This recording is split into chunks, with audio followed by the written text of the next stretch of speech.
What up, nerds? It's your boy Hitmonchampion, back with another episode of our Pokemon Ultraviolet Nuzlocke. Now, I do have some unfortunate news. I had some audio issues recording. I had a lot of feedback, so unfortunately we're going to have to do a voiceover in this episode, but as you can see, we have a layout. Yes, we have a layout now. This is a layout I made myself, which you can probably tell because it's very minimalist. All we have is the title, the team, and the question of the day. Which, by the way, the question of the day is, of course, what was your very first Pokemon game? We're going to look at the team real quick. As you can see, Bubblegum is just here as a HM slave for now for Cut and Flash, which I got Flash off screen. I got it from the aid, which I said I was going to do off screen, and I did indeed do that. But first off, we got Raffalisa, our Gloom, with Absorb, Sleep Powder, Poison Powder, and Stun Spore. Then we got Rita, our Raticate with Quick Attack, Tail Whip, Focus Energy, and Hyper Fang.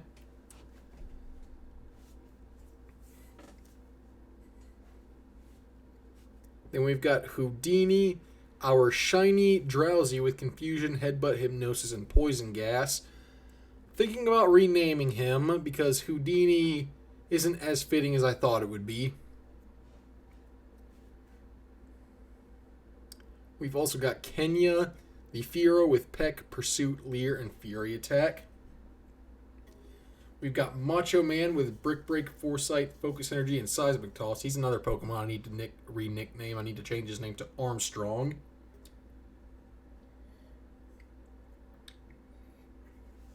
So, for this episode, we were basically just going through Rock Tunnel. And I basically, right here, you basically see me about to fly back to a Pokemon Center where I can buy more repels, but I forgot that I don't have the HM for Fly yet.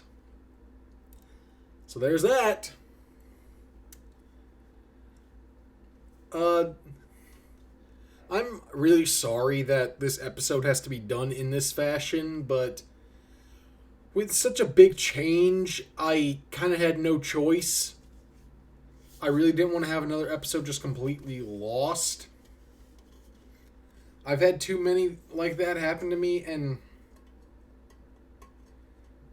just... I'm really tired of this happening to me. I will be completely honest. I don't want this to keep happening. But just the way the episode was, it would just be really difficult for me to just start over on it. You know, I mean, I hate to say it, but this might have to be what we do later on in the future, is these voiceovers, depending on what happens in the episode. It really depends. You know, I don't want it to be a very common thing, but we'll see what happens as long as I don't have any more audio issues. Now, as you can see right here, I caught a Geodude as my first encounter for Rock Tunnel, which I'm very happy about, considering that we had failed to catch one before at Mountain Moon. But thankfully, we caught this one, and he could actually prove to be a valuable team member in the future because, if you remember, I said that there are no trade evolutions in this game. All Pokemon that evolve by trade now evolve by level. And another thing I talk about in this episode is basically I just rant about how much I absolutely hate Rock Tunnel, especially in Nuzlocke. It's just so tedious and so repetitive. Just trainers that you can't avoid all over the place, and it just gets annoying after a while, especially when there's at least 3 hikers that you cannot avoid, and chances are they got Explosion on their Pokemon. Explosion and Self-Destruct are 2 of the most hated moves ever in a Nuzlocke, and I feel for anyone who has to deal with that. And sorry, that was Discord in the background. I thought I closed it, but apparently I didn't, and I'm too afraid to click off the video now because I don't know if that will freeze the video as it's playing or anything. Let's do a quick test. Nope, it's still going, so I can, well, yeah, I'll just go ahead and very quickly close out Discord, and there we go. But yeah, one thing I want to say is, well, regarding the layout, I should say, is this is really the only series that's going to have a layout so far. I don't want Pokemon Cyan to have one right now because it's a little bit of a beast of a game. It's completely different from this. You know, this is sort of a comfort game for me, so I feel like I can experiment with it a little bit more. And another thing is, as you can see, I'm using art from Pokemon cards as the representations for our team. And one problem with Pokemon Cyan is that it uses a lot of Fakemon, and those don't have Pokemon card art, obviously. So doing a layout will have to be a little bit different for them. So it's just a little weird. I would have to sort of go about that a different way. I would have to sort of crop the sprites and all that.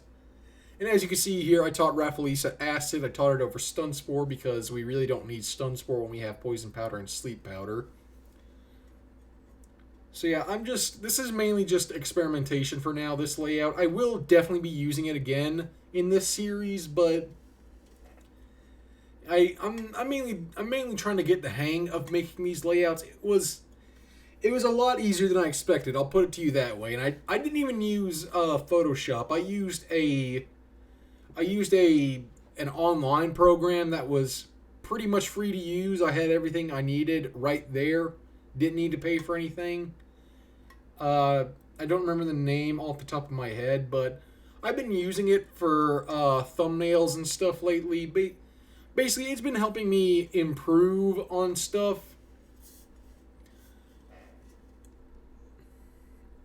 So, you will be seeing better thumbnails in the future instead of just the game's title screen with Nuzlocke under it. I will be making far better thumbnails in the future. I unfortunately don't think I'll be doing it for Ultraviolet at the moment because the thing is, you know, I've already got so many of these episodes using the same thumbnail, and making them each an individual thumbnail would take up a lot of time, and I just don't have that time right now, so I'm just gonna stick with the same thumbnail for now.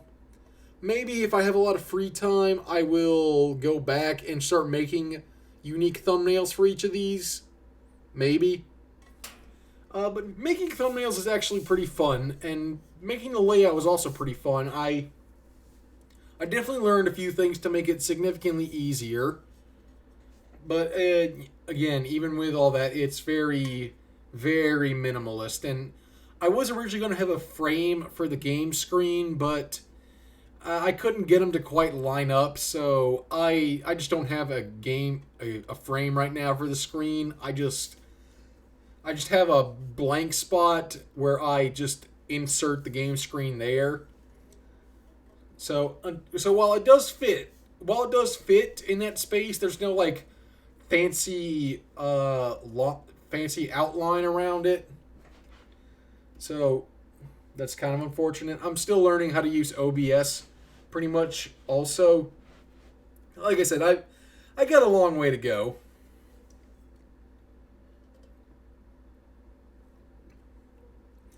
And here you can see Kenya not really cooperating, getting paralyzed quite a bit. One thing that doing this voiceover can help me do is it can let me talk about things that I meant to talk about in the actual episode but forgot to. Like, one thing I want to talk about in the episode is I've been obsessed with Jeff Dunham lately. If you don't guys know who Jeff Dunham is, he is a a stand-up comedian who uses puppets for his shows. So like instead of getting up there and telling the jokes himself, he basically speaks through puppets that he has with him. And usually I'm not a fan of stand-up comedians. They're just not that funny to me. But man, let me tell you something. The puppets make it so much better. So much more of a funny experience. The fact that puppets can give you a much better sort of idea, I guess. Well, they can help you be a little more original with your jokes. Like for example, one of his puppets is named Walter. He's basically this grumpy old man. Now, Jeff Dunham. Well, I should say Jeff Dunham. I was going to say Jeff Dunham is not that old himself, but he's 59 now, I believe. He's almost 60, so he is kind of getting up there. But basically, he's not like, he's not like old, like 70 years old. Walter is like your stereotypical 70-year-old grumpy old man who is fed up with the world. And you can use the puppets to tell jokes that otherwise wouldn't make sense in terms of context with you as a person. Like there's another puppet he has named Bubba J, who's a white trash trailer park redneck dude. And basically he allows Jeff to make jokes that he normally wouldn't be able to make, because how is he going to make a redneck joke in terms of himself, So basically, the puppets allow you to tell stories that have greater variety that don't necessarily have to be related to you exactly. By far, my favorite puppet that Jeff Dunham uses is Peanut. Peanut's like this purple guy with like white fur and a green clump of hair on the top of his head. He's by far my favorite because he's like super hyper all the time, and he makes some of the most, I guess, brash jokes is the right word. He basically is not afraid to say whatever he wants to say at all. Like he's the most brave in terms of making his comments. Well, no, Walter's up there too. Walter's not afraid to speak his mind either. Well, then again, that is kind of what a lot of 70-year-old men are like nowadays.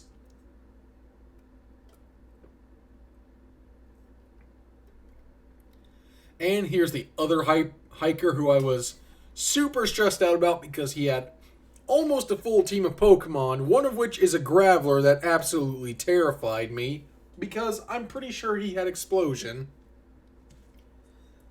Luckily, you can see Raffalisa absolutely massacring his team of Geodudes, because Raffalisa is an absolute beast.